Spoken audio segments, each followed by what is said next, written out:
ನಮಸ್ಕಾರ. ದ್ವಿತೀಯ PUC ವಿದ್ಯಾರ್ಥಿಗಳಿಗೆ ನಾಳೆ ನಡೆಯುವಂಥ ಇಂಗ್ಲೀಷ್ ಸಂಬಂಧಪಟ್ಟಂಥ 20/1/2026ರಲ್ಲಿ ನಿಮಗೆ 2ನೇ ಪೂರ್ವ ಸಿದ್ಧತಾ ಪರೀಕ್ಷೆ ಇಂಗ್ಲೀಷ್ ವಿಷಯಕ್ಕೆ ಸೇರಿಪಟ್ಟಿದೆ. ಅಲ್ಲಿ ಇಂಗ್ಲೀಷ್ಗೆ ವೆರಿ ಇಂಪಾರ್ಟೆಂಟ್ ಇರುತ್ತೆ. ವಿಡಿಯೋ ಕೊನೆಯಲ್ಲಿ ಸ್ಕಿಪ್ ಮಾಡಿದೆ ಕೊಂದರೆ ನೋಡಿ. ಸೊ ಇಂಗ್ಲೀಷ್ ಸಂಬಂಧಪಟ್ಟಂತೆ MCQ ನೋಡೋಣ. ಫಿಲ್ಲಿಂಗ್ ಇನ್ ದ ಬ್ಯಾಂಕ್ಸ್ ಮತ್ತು ಹೊಂದಿಸಿ ಬರೀ ಕೂಡ ಇಂಪಾರ್ಟೆಂಟ್ ಇರುತ್ತವೆ. ಸೊ ಈ ವಿಡಿಯೋಲಿ ಕಂಪ್ಲೀಟಾಗಿ ನೋಡೋಣ. ಸೊ ವಿಡಿಯೋನ ನಿಮಗೆ ಬೆಳಗ್ಗೆ ನೋಡಬೇಕಾದ್ರೆ ಈ ವಿಡಿಯೋನ ನೋಡ್ಕೊಂಡು ನೋಡಿ, ವೆರಿ ಇಂಪಾರ್ಟೆಂಟ್ ಇರುತ್ತೆ. ಪಾರ್ಟ್ ಎ ಸೆಕ್ಷನಲ್ಲಿ MCQ ನೋಡ್ಕೊಂಡು ಹೋಗೋಣ. According to July dash which winter then new and ravens pack ಅಂತ ಕರಿತೀವಿ. ಸರಿ ಹೇಳ್ತಾರೆ Romeo. How much money was spent the keep criminal annually? 600 francs ಅಂತ ಕರಿತೀವಿ. According to the speaker on the children shows children dull in house ಅಂತ ಕರಿತೀವಿ. ಸರಿ ಉತ್ತರ p tomorrow. The constitution Ecuador has recognised ಅಂತ ಕರೀದು ಸರಿ ಉತ್ತರ ರೈಟ್ ಆಫ್ ನೇಚರ್. ಇನ್ನು ಕಾಲಮ್ ಕೊಟ್ಟಿರ್ತೀವಿ, ಈ ಕಾಲಮ್ನ ಸರಿಯಾಗಿ ನೋಡ್ಕೊಳ್ಳಿ. ಈ ರೀತಿ ಪ್ರಶ್ನೆ ಸಿಗುತ್ತೆ. ಬಿ ಅದಕ್ಕೆ ಸರಿಯಾದ ಉತ್ತರ ಆಗಿರುತ್ತೆ. The silver maiden did not get the letters because they were interest by her ಅಂದರೆ ಸಿಸ್ಟರ್ ಅಂತ ಕರಿತೀವಿ. When are old the lived heard face admit crowd stars ಅಂತ ಕರಿತೀವಿ. ಸರಿ ಉತ್ತರ ಬಿಲೌಡ್ ಪರ್ಸನ್ ಅಂತ ಕರಿತೀವಿ. ಸರಿ ಉತ್ತರ. ಇನ್ನು identification right sequences of life lady of criminal after the religion from the prison ಅಂತ ಕರಿತೀವಿ. ಸರಿ ಉತ್ತರ b left to kingdom settle to across the frontier and brought up the plant and started market garden ಅಂತ ಕರಿತೀವಿ. ಇನ್ನು ಬಸವಯ್ಯ ಇದು important ಇರ್ಕೊಳ್ಳಿ. Basavayya forcibly acquire to dash ತಮ್ಮನ್ನ ಲ್ಯಾಂಡ್ ಅಂತ ಸರಿ ಉತ್ತರ 200 ಎಕ್ರೀಸ್ ಅಂತ ಕರಿತೀವಿ. According to the Vandana Shiva their news replace ಅಂತ ಕರಿತೀವಿ. ತೇರ ಮೇಲ್ಡರ್ ಅಂತ ಬರೀಬೇಕು. The filling the blanks verbs given ನೋಡೋಣ. ದ ಲೆಟರ್ ಟು ಎನ್ಕ್ವೈರಿ ಅಂತ ಇದೆ. ಇಲ್ಲಿ ಏನು ಮಾಡಬೇಕು? ವಾಸ್ ಸೆಂಟ್ ಇದ್ದಿದ್ದು ಸೆಂಟ್ ಆಗುತ್ತೆ. ವಾಸ್ ಸೆಂಟ್ ಆಗುತ್ತೆ. French government and the promote reply the message was laying ಅಂತ ಆಗುತ್ತೆ. ಲೇ ಆಗುತ್ತೆ. ಬಿಫೋರ್ ದ ಪ್ರಿನ್ಸ್ ವಾಸ್ ಲೇ ಇದ್ದು ಲೇಡ್ ಆಗುತ್ತೆ. ಸೊ ಇನ್ನು ಇಲ್ಲಿ ಈ ರೀತಿ ನಿಮಗೆ ಅಪ್ರೋಪ್ರಿಯೇಟ್ ಎಕ್ಸ್ಪ್ರೆಷನ್ ಕೊಟ್ಟಿರ್ತಾನೆ, ನೀವು ನೋಡ್ಕೋಬೇಕು. Vandana Shiva worked with farmers to set up to more then 100 community seed then balance encourage farmers to give up possible fuel to chemical based on agriculture methods ಅಂತ ಹೇಳ್ತೀವಿ. ಈ ರೀತಿ ನಿಮಗೆ ಇಂಪಾರ್ಟೆಂಟ್ ಆಗಿರುತ್ತೆ. ನೆಕ್ಸ್ಟ್ ಪ್ರಶ್ನೆ ಪ್ರಿಪರೇಟ್ ಎಕ್ಸಾಮ್ ಸಂಬಂಧಪಟ್ಟದ್ದು ನೋಡೋಣ. ದ ಫೇಸ್ ನೀವು so suggest the dash poem Romeo and Juliet. ಸರಿ ಉತ್ತರ Romeo and love are Juliet ಅಂತ ಕರಿತೀವಿ. The criminal receive dash advance before living Monaco ಅಂತ ಕರಿತೀವಿ. ಸರಿ ಉತ್ತರ b c hall of the prison ಅಂದರೆ ಫುಲ್ ಆಗಿ ಇಸ್ಕೊಂಡಿರ್ತಾನೆ. On the children dash sees upon the path of infinity ಅಂತ ಕರಿತೀವಿ. ದ ಆರ್ಚರ್ ಅಂತ ಕರಿತೀವಿ. ಸರಿ ಉತ್ತರ. Vandana Shiva left to Canada to PhD ಅನ್ನು ಕರಿತೀವಿ. ಅಲ್ಲಿಗೆ ಬಿ ಸರಿ ಉತ್ತರ 1977. The sunny morning the birds were dash by Donald Laura the park ಅಂತ ಕರಿತೀವಿ. ಅದು ಬ್ರೆಡ್ ಕ್ರಮ್ಸ್ ಅಂತ ಕರಿತೀವಿ. ಸರಿ ಉತ್ತರ. The speaker when are old addressed ಅಂತ ಕರಿತೀವಿ. ಸರಿ ಉತ್ತರ ಯಂಗ್ ಲೇಡಿ ಅಂತ ಕರಿತೀವಿ. ಇನ್ನು ಬಾಕ್ಸ್ ಅಲ್ಲಿ ಕೊಟ್ಟಿರ್ತಾನೆ, ಅದಕ್ಕೆ ಸರಿ ಉತ್ತರ ಸಿ ಅಂತ ಹೇಳಬೇಕು. ಇನ್ನು blindness according to the blindness according to Luis Borges is ಅಂತ ಕರಿತೀವಿ. ಅಲ್ಲೇ ವೇ ಆಫ್ ಲೈಫ್ ಅಂತ ಕೇಳಬೇಕು. Bowing comes to Japanese with great deal of grace ಅಂತ ಕರಲಿ. ಸರಿ ಉತ್ತರ ನ್ಯಾಚುರಲ್ ಆ್ಯಂಡ್ ಅಲ್ಲಿ ಇಂಬಿಟೇಬಲ್ ಅಂತ ಕರಿತೀವಿ. ಇನ್ನು Sheelarani Chunkath include dash a part of the literary drive ಅಂತ ಕರಿತೀವಿ. ಅಲ್ಲಿ ಮೊಬಿಲಿಟಿ ಅಂತ ಕರಿತೀವಿ. ಇನ್ನು filling in the blanks appropriate verbs ನೋಡ್ಕೋಬೇಕಾಗುತ್ತೆ. ಅಲ್ಲಿ ವೆರಿ ಇಂಪಾರ್ಟೆಂಟ್ ಆಗಿರುತ್ತೆ. ಸೊ ನೆಕ್ಸ್ಟ್ ಇಲ್ಲಿ ನೀವು ನೋಡ್ಕೊಳ್ಳಿ, ನಿಮಗೆ ನೀವು ಡಬ್ಲ್ಯೂ ಕ್ವಶನ್ ಮಾಡಿದಿರುತ್ತೆ. Pranika goes to college by bus ಅಂತ ಹೇಳ್ತೀವಿ. ಸರಿ ಉತ್ತರ ನೀವು ಡಬ್ಲ್ಯೂ ಮಾಡಬೇಕು. How to goes to college ಅಂತ ರೀತಿ ಮಾಡಬೇಕು. ಸೊ ಇನ್ನು ನಿಮಗೆ ಕಾಲಮ್ ಇರುತ್ತೆ. ಸೊ ಕಾಲಮ್ಗೆ ಉತ್ತರವನ್ನು ಮಾಡ್ಕೋಬೇಕು. ಅಲ್ಲಿ ನಿಮಗೆ ಕಾಲಮ್ ಬಿಟ್ಟಿರ್ತಾನೆ. ಇಲ್ಲಿ ಎರಡನೇ ಆಪ್ಷನ್ಸ್ಗೆ ಸರಿ ಉತ್ತರ ಲಾರ್ಜೆಸ್ಟ್ ಸ್ಟ್ರಕ್ಚರ್ ಅಂತ ಕರಿತೀವಿ.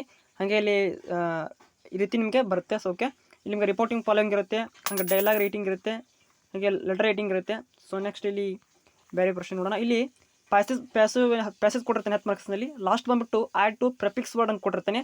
ಅಲ್ಲಿ ಪಾಸಿಬಲ್ ಅಂತ ವಿರುದ್ಧ ಪದ ಇಂಪಾಸಿಬಲ್ ಕೊಟ್ಟಿರ್ತಾನೆ. ಅಥವಾ ಅಗ್ರಿ ಕೊಟ್ಟಲ್ಲಿ ಡಿಸ್ಅಗ್ರಿ, ಸಲ್ಪಿಸ್ ಕೊಟ್ಟಲ್ಲಿ ಅನ್ಸಲ್ಪಿಸ್ ಅಂತ ಬರೀಕೋಬೇಕಾಗುತ್ತೆ. ಅಥವಾ ನಾವು ನ್ಯಾಚುರಲ್ ಕೊಟ್ಟಾಗ ಅನ್ಯಾಚುರಲ್ ಅಂತ ಬಳಸ್ತೀವಿ. ಇಲ್ಲಿ ಕೂಡ ಇದು ಕೊಟ್ಟಿರ್ತಾನೆ. ಇದರಲ್ಲಿ ಕೂಡ ನೀವು ಅಪಿಯರ್ ಕೊಟ್ಟು ಡಿಸ್ಅಪಿಯರ್ ಅಂತ ಬರೀಬೇಕಾಗುತ್ತೆ. ಇಲ್ಲಿ ಗ್ರಾಮರಲ್ಲಿ ಬಂದ್ಬಿಟ್ಟೆ he never missed dash opportunity to learn from others ಅಂತ ಕೊಟ್ಟಲ್ಲಿ ಆ್ಯನ್ ಅಪಾರ್ಚುನಿಟಿ ಅಂತ ಬರುತ್ತೆ ಆರ್ಟಿಕಲ್. ಹಂಗೆ ಜಂಬಲ್ ಸ್ಟೇಟ್ಮೆಂಟ್ ಕೊಟ್ಟಿರ್ತಾನೆ. ಹಾಗೆ ಬೇರೆ ಬೇರೆ ಕ್ವಶನ್ಸಲ್ಲಿ ನಿಮಗೆ ರಾಬರ್ಟ್ ಡ್ಯಾಶ್ ಕೊಟ್ಟಲ್ಲಿ ಸೆಂಟ್ ಆಗಬೇಕಾಗುತ್ತೆ. Many message for friend yesterday ಅಲ್ಲಿ ಸೆಂಡ್ ಇದ್ದು ವಿತ್ರಿ ಫಾರ್ಮ್ ಸೆಂಟ್ ಆಗುತ್ತೆ. ಓಕೆ, ಇಲ್ಲಿ ಈ ರೀತಿ ಫಾರ್ಮ್ ಬರುತ್ತೆ. ಇನ್ನು ಈ ರೀತಿ ನಿಮಗೆ ಬಾಕ್ಸ್ ಕೊಟ್ಟಿರ್ತಾನೆ. ಸೊ ಅದನ್ನು ನೀವು ನೋಡ್ಕೋಬೇಕಾಗುತ್ತೆ. ಇಂಪಾರ್ಟೆಂಟ್ ಆಗುತ್ತೆ. ಲೆಟರ್ ರೈಟಿಂಗ್ ಬರುತ್ತೆ. ಇನ್ನು ಬೇರೆ ಪ್ರಶ್ನೆ ನೋಡೋಣ. ಇಲ್ಲಿ the people were dissatisfied dash their leaders. ಇಲ್ಲಿ ಪ್ರಿಪೋಸಿಷನ್ ಬಳಸ್ಕೊಳ್ಳೋಣ. ಅಲ್ಲಿ ಬೈ ದೇರ್ ಲೀಡರ್ಸ್ ಅಂತ ಆಗಬೇಕಾಗುತ್ತೆ. ಬೈಯನ್ನು ಹಚ್ಚಬೇಕಾಗತ್ತೆ. ಹಾಗೆ ನಿಮಗೆ ಇಲ್ಲಿ ಈ ರೀತಿ ಡಬ್ಲ್ಯೂ ಕ್ವಶನ್ ಮಾಡೋದು ಕೊಟ್ಟಿರ್ತಾನೆ. ಹಾಗೆ ಇಲ್ಲಿ ನಿಮಗೆ ನೋಡಿ ಕ್ವಶನ್ ಟ್ಯಾಗ್ ಕೊಟ್ಟಿದ್ದಾನೆ. ಸಿ ಲವ್ಸ್ ಹರ್ ಪೇರೆಂಟ್ಸ್ ಇಮಿನೆಸ್ಲಿ ಅಂತ ಕರಿತೀವಿ. ಕ್ವಶನ್ ಟ್ಯಾಗ್ ಏನು ಮಾಡ್ತೀವಿ, ಡಸಂಟ್ ಸಿ ಅಂತ ಬಳಸ್ಕೊಳ್ಬೇಕಾಗುತ್ತೆ. ಹಾಗೆ they songs the encourage of athletes ಅನ್ನೋಕ್ಕೆ when did song encourage of athletes ಅಂತ ಹೇಳಬೇಕು. ಮತ್ತು ಈ ರೀತಿ ನಿಮಗೆ ಬಾಕ್ಸ್ಗೆ ಕೊಟ್ಟಿರ್ತಾನೆ. ಈಗ 2 ಮಾರ್ಕಸ್ 1 ಮಾರ್ಕಸ್ ನೀವು ನೋಡ್ಕೊಳ್ಳಿ, ಅವನ್ನ ತುಂಬ ಇಂಪಾರ್ಟೆಂಟ್ ಆಗಿರ್ತವೆ. So possible to impossible question paper ನಮ್ಮ ಆಲ್ರೆಡಿ ಹೇಳಿದೆ. ಇನ್ನು ಫಾಲ್ಸ್ ನಡೆಯಲ್ಲಿ ಕ್ವಶನ್ ಪೇಪರ್ನ ಆನ್ಸರ್ ಮಾಡ್ಕೊಂಡು ಬಂದಿದ್ದೀನಿ. ಸೊ ಅಲ್ಲಿ ಕೂಡ ಆನ್ಸರ್ ನೋಡ್ಕೊಳ್ಳಿ. Juliet hangs upon the cheek night as a rich jewel ಅಂತ ಕರಿತೀವಿ.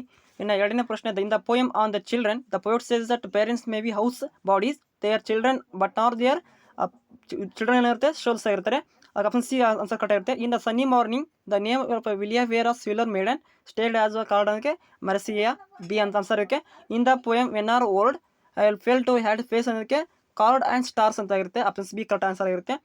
ಇನ್ the lesson to gardener old man's eyes to satisfied ಅಂತ ಅದಕ್ಕೆ ನೆಟಿವ್ ಇಂಟೆಲಿಜೆನ್ಸ್ ಅಂತ ಹೇಳ್ತೀವಿ. In the poem haven the an are old not you are not her earth trend a sun's lanes ಅದಕ್ಕೆ ಸರಿಯಾದ Moon light ಅಂತ ಹೇಳ್ತೀವಿ. ಇನ್ನು ಏಳನೇ ಪ್ರಶ್ನೆ ಸರಿಯಾದ ಉತ್ತರ both a and b statement reason true ಅಂತ ಹೇಳಬೇಕು. ಇನ್ನಲ್ಲಿ ಈ ರೀತಿ ನಿಮಗೆ ಕೊಟ್ಟಿರ್ತಾನೆ ನೋಡಿ, ಇದು ಇಂಪಾರ್ಟೆಂಟ್ ಆಗಿರುತ್ತೆ. Monaco was called to we kingdom a murder was committed that kingdom criminal was sentenced death judges but not kingdom ನಾವು resource executive criminal criminal dash was asked run away ಅಂತ ಹೇಳಬೇಕು. ಈ ರೀತಿ ನಿಮಗೆ ಇಲ್ಲಿ ಅಪ್ರೋಪ್ರಿಯೇಟ್ ಕೊಟ್ಟಿರ್ತಾನೆ. ಅವನು ಕೂಡ ಲಿಪ್ಸ್ ಆ್ಯಂಡ್ ಬಾಂಡ್ಸ್ ಅಂತ ಕೊಟ್ಟಿರ್ತಾನೆ. ಹಾಗೆ ಇಲ್ಲಿ ನೋಡಿ ನಿಮಗೆ ರೀತಿ ಕೊಟ್ಟಿರ್ತಾನೆ. ಹಾಗೆ ಇಲ್ಲಿ ಈ ರೀತಿ ನಿಮಗೆ ವೇರು ಹೂ ವಿಚ್ ರೀತಿ ಕೊಟ್ಟಿರ್ತಾನೆ. ಇಲ್ಲಿ ನೀವು ಹುಡುಕಿನ ಬರೀಬೇಕಾಗತ್ತೆ. ಈಗ ಸೆಕೆಂಡ್ ಪಿ ಯು ಸಿಯಲ್ಲಿ ನಡೆದಂಥ ಎಲ್ಲ ವಾರ್ಷಿಕ ಪರೀಕ್ಷೆನ 5 ವರ್ಷದ ಪೇಪರಲ್ಲಿ ಕಲೆಕ್ಟ್ ಮಾಡಿರೋಂಥ ಹೊಂದಿಸಿ ಬರೀ ನೋಡ್ಕೊಳ್ಳಿ. ಇದರಲ್ಲಿ ನಿಮಗೆ ಮೋಸ್ಟಲ್ಲಿ 5 ಮಾರ್ಕ್ಸ್ ಬರುತ್ತೆ. ಬೈ ಲಿಪ್ಸ್ ಆ್ಯಂಡ್ ಬಾಂಡ್ಸ್ ಕೊಟ್ಟಲ್ಲಿ ವೆರಿ ಕ್ವಿಕ್ಲಿ ಅಂತ ಬರೀಬೇಕು. ಆಲ್ ಸ್ಯಾಂಡ್ರಿಯನ್ನು ಕೊಟ್ಟದ್ದು ಎವ್ರಿನ್ ಅಂತ ಬರೀಬೇಕು. ಪಿಲಿಗ್ರಿಮ್ ಸ್ಟೋಲ್ ಅನ್ನೋದು ಟ್ರೂ ಲವ್ ಅಥವಾ ಕ್ವೆಸ್ಟಿಂಗ್ ಲವ್ ಅಂತ ಕರಿತೀವಿ. WB ಎಡ್ಸನ್ ಅವರು ವೆನ್ ಆರ್ ಓಲ್ಡ್ ಅನ್ನು ಬರೆದಿದ್ದಾರೆ. P Lankesh the gardener, bowing girls Japanese girl, Sheela and Chunka district collector, neo cyclist women of Pudukkottai, one man true love, it is right ಅನ್ನೋದು ಜೆಮಲಾ ಬೇವಿ, ಮೈನಾ ಅಥವಾ ಬೋ ಅಂತ ಕರಿತೀವಿ. ಸ್ರಿಪ್ ಅವೇ ಅರವಲಿ, ವಿಲಿಯಮ್ ಶೇಕ್ಸ್ಪಿಯರ್ ಅನ್ನೋದು ರೋಮಿಯೋ ಆ್ಯಂಡ್ ಜೂಲಿಯಟ್ ಬರೆದಿದ್ದಾರೆ. To dear is a Leo Tolstoy. In the children ಅದು Khalil Gibran, Tapovana Rabindranath Tagore, people Japanese, Aravali I am and knowledge management, other red S K, ಗ್ರೇಮ್ಸ್ಪೇರಿ tiles ಅನ್ನೋದು ಬೋರ್ಜಸ್ ಅವರ ಒಂದು ಬುಕ್ ಆಗಿದೆ. ಇಷ್ಟು ನಿಮಗೆ ಪ್ರಶ್ನೆಯಲ್ಲಿ ಯಾವುದು 5 ಬರುತ್ತೆ ಫಿಕ್ಸ್ ಆಗಿ. ಹಾಗೆ ನೀವು 3 ಕರ್ನಾಟಕ ಶಾಲಾ ಪರೀಕ್ಷಾ ಮಂಡಳಿ ಹೊರಡಿಸಿರುವಂಥ 3 ಮಾದರಿ ಪ್ರಶ್ನೆ ಪತ್ರಿಕೆಗಳು ಕೂಡ ವೆರಿ ಇಂಪಾರ್ಟೆಂಟ್ ಆಗಿರುತ್ತೆ. ಸೊ ಅವನು ಕೂಡ ನೀವು ಆನ್ಸರ್ಗಳನ್ನ ನೋಡ್ಕೋಬೇಕು. ಅದರಲ್ಲಿ ಕೂಡ ಇಂಪಾರ್ಟೆಂಟ್ 2 ಮಾರ್ಕ್ಸ್ ನೀವು. ಹಾಗೆ MCQ ಗ್ರಾಮರ್ ಸೆಕ್ಷನ್ಸಲ್ಲಿ ವೆರಿ ಡಿಫಿಕಲ್ಟ್ ಆಗಿ ಬರುತ್ತೆ. ಸೊ ಅವನು ನೋಡ್ಕೋಬೇಕು. ಅದರಿಂದ 3 ಮಾದರಿ ಪ್ರಶ್ನೆ ಪತ್ರಿಕೆಗಳು ಯಾವ ರೀತಿ ಕೇಳಿರ್ತಾನೆ ನೋಡಿ, ಅದೇ ರೀತಿ ಕೇಳ್ತಾನೆ. ಇವು ಕೂಡ ಮಾದರಿ ಅಷ್ಟ ಮಾತ್ರ ಕೊಟ್ಟಿರ್ತೀನಿ. ಸೊ ಇದರಲ್ಲಿ ಮಾತ್ರ ಯಾವುದೇ ರೀತಿ ಕ್ವಶನ್ಸ್ ಇವೇ ಬರ್ತವೆ ಅಂತೆಲ್ಲ. ಸೊ ಅಲ್ಲಿ 3 ಮಾದರಿ ಪ್ರಶ್ನೆ ಪತ್ರಿಕೆಗಳನ್ನು ಗಮನಿಸಿದ್ರೆ ಮಾತ್ರ ವೆರಿ ಡಿಫಿಕಲ್ಟ್ ಆಗಿರುತ್ತೆ. So question paper. Okay, thank for watching. Have A nice day.